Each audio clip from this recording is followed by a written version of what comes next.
Here we will be talking about variables in PowerShell. So if you're familiar with other programming languages, you will know about variables, since they're really used everywhere in every programming language. So one thing that variables are very useful for in any programming language really is to store data that is going to be used over and over again. So for example, in this case, here we have this path, and as you can see, Visual Studio Code highlights the sections for us, everything that is the same. So if I highlight destination, it will also highlight it. Same for verbose. So here, this path is used 3 times, and I had to type it in the console 3 times. Now, what if I want to use a different path? Should I type this path 3 times again? What if I want to use it 100 times? So that's where variable comes in. So here we can use root path, right? And we'll just use, actually I did not copy it, come on. I did not copy this. And we're going to say this is root path, right? And now we need to we want to use this here. So in order to do that, what we're going to do is we're going to replace those quotes, those single quotes with double quotes. And I'll show you in a minute why.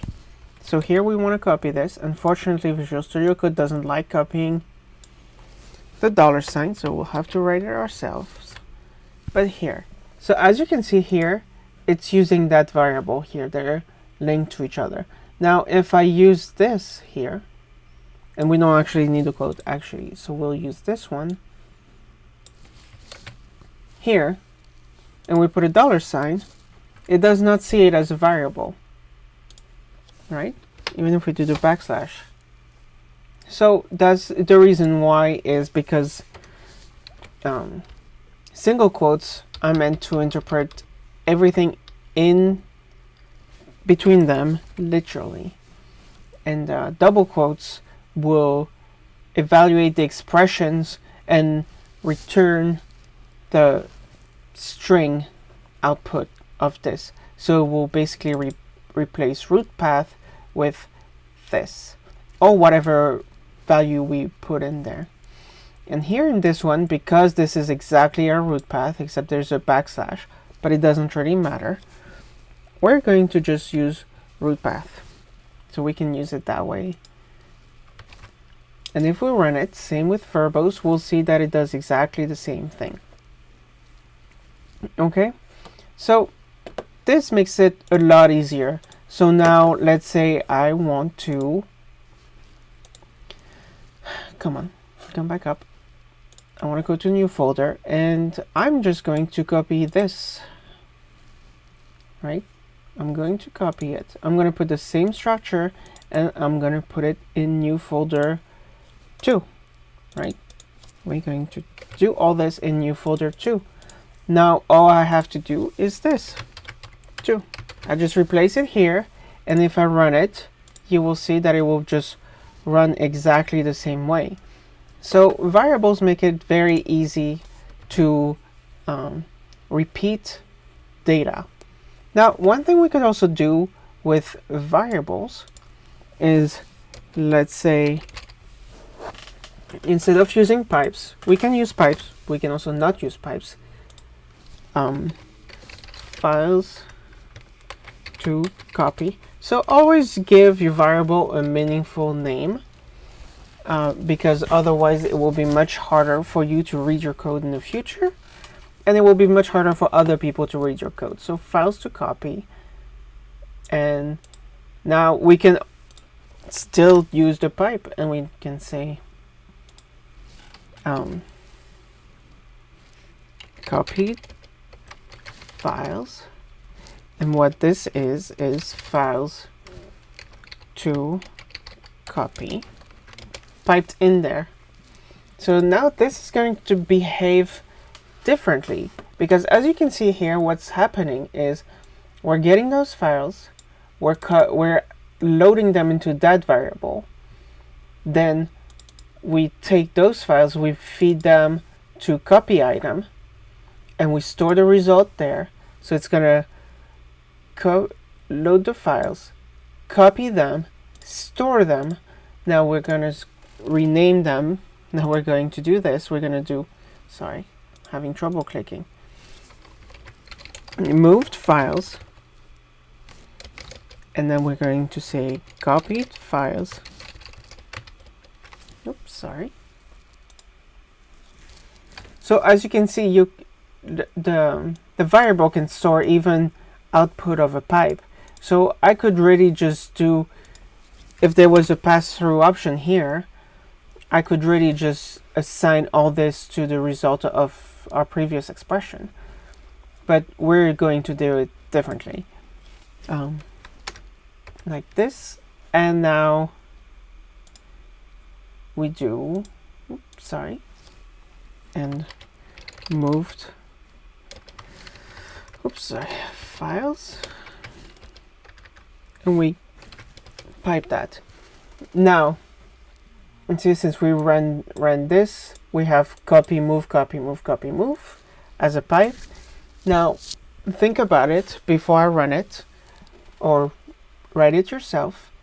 What is going to be the output of this? So let's walk through it before we do it. We're basically storing the list of files in the files to copy.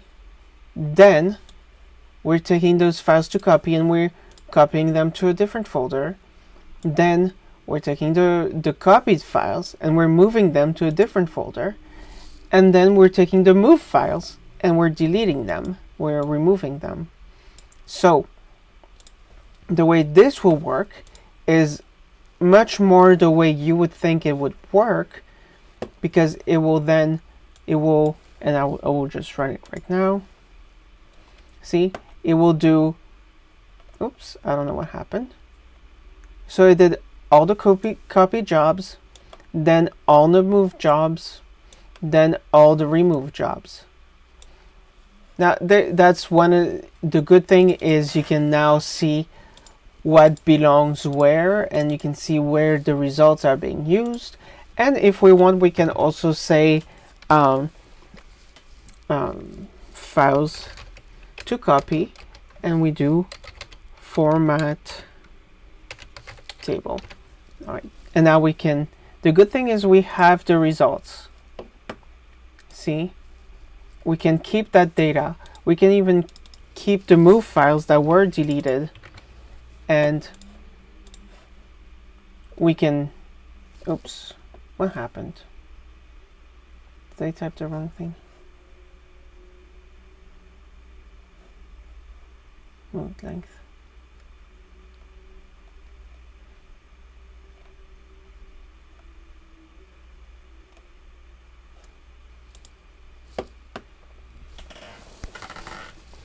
Okay.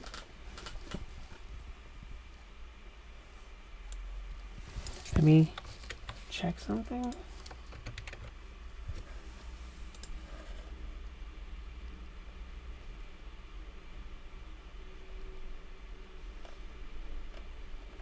Okay, I don't know what happened.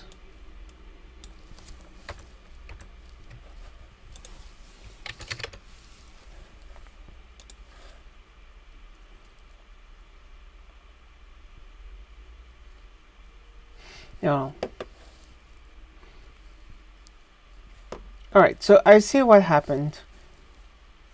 So what happened is here it's taking the objects in here in move files and it's modifying them. So when it does remove item, it's then showing you that it is deleted. So there's no length, there's no name, there's nothing. It doesn't exist anymore. So that's what's happening. It is modifying this. The remove item is modifying this object. And that's why this is happening. So you can't really keep track of those files like this. And you probably would have to keep them some other way. But let's ignore this case for now. We'll talk about this later on. One other thing you can do is, let's say you have files to copy here, and you want to address one property. Sorry. So here I want to see full name, right? So I want to see just the full name. Now, this is equivalent to putting the object like this in parentheses, right? So let's put a little separation here so we can see that they're both the same. There you go. So that's one advantage of having variables. You can reuse them over and over again without having to run the command again. So that's that for variables. In the next video, we'll be talking about automatic variables, the ones that come built in to PowerShell.